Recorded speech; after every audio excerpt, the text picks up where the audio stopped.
A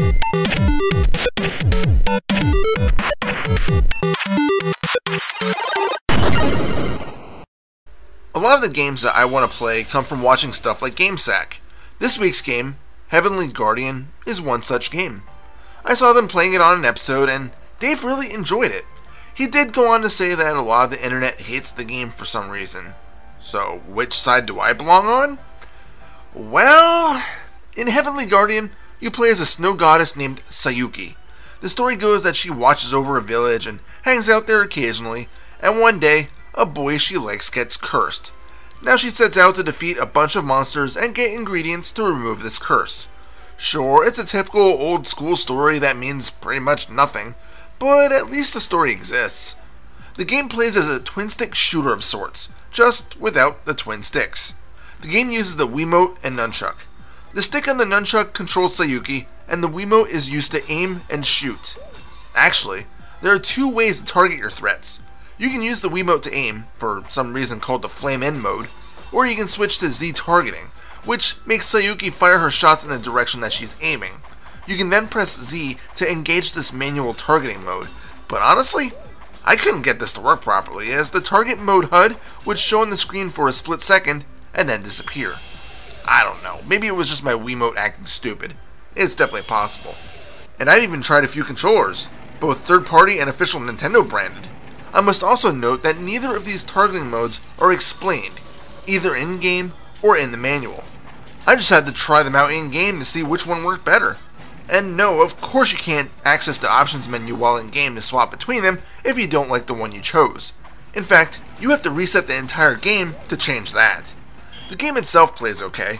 Playing as Sayuki, you move in large overhead areas, shooting an infinite amount of projectiles at any threats that may appear.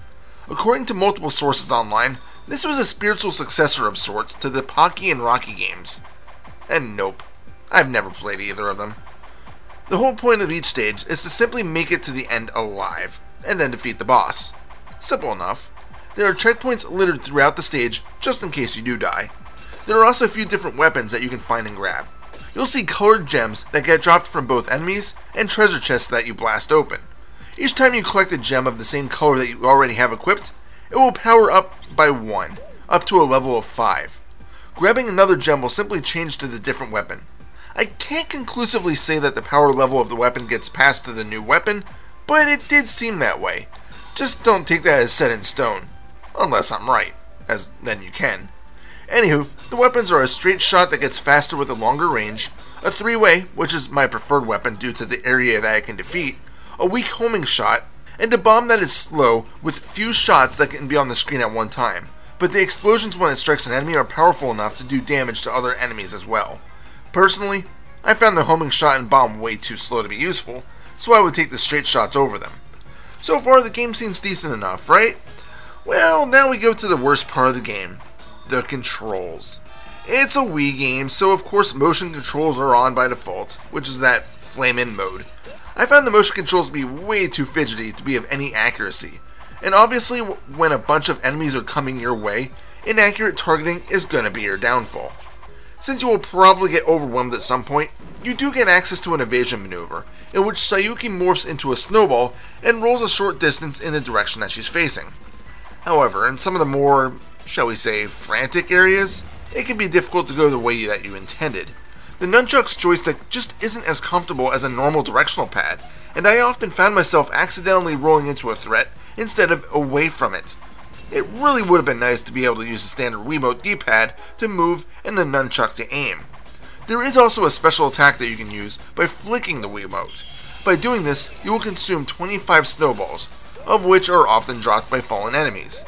This attack will freeze many of the enemies on the screen, allowing you to get in some easy hits. You also need to use this attack to find the hidden creatures in each stage. Finding these creatures will allegedly unlock new stuff, but I haven't been able to see this firsthand. With all these controls, you would be right in thinking that this game can get difficult. But it's okay, because there are plenty of lives that can be found, and if you die, any extra lives that come from chests can be recollected. This is good, because there are no continues. Yeah, you heard me right. There are 0 continues. Nada. Nilch. Zip. Goose egg. But you can just load your save game at the beginning of each of the 8 stages, right? Nope. Would you believe that this game doesn't save between stages? In fact, I didn't see the game saving at all, minus the initial save file that you get when you first start the game. So yes, each of those 8 stages must be completed in one sitting. I could be wrong. There might be continues later on in the game, but I couldn't finish stage 2. Seriously. The boss just feels impossible with the BS control scheme. It constantly throws out clones of Sayuki, which makes sense, considering that this boss is like an evil mirror or something. These clones are also throwing out their own projectiles, and if you get too close to the mirror, it will also attack with a gust of wind or something. My life just quickly whittled away, and after maybe a dozen attempts, I just gave up and turned off the Wii, or more accurately, the Wii U. And with all of the control frustrations, I had no motivation to try it again. I also learned that there's no way to quit back to the menu. I found this out when wanting to try out a different target scheme. Hitting the 1 button will pause the game. Hitting 2 does nothing. I could not find a way to go back to the menu. This game went 16-bit old school. If you wanted to reset the game, you'd have to open up the Wii menu with the home button, go back to the Wii home screen, and then relaunch the game. I mean, if this is like 1992 or something, fine, I can deal with this. It's what we were used to back then. But no, this is 2022. Well, okay, the game was released in 2007, but even so, we should be at the point where menu choices should be a thing. The music isn't terrible, but it loops often. I can't personally remember any of it right now, so that should give you an indication on its mediocrity.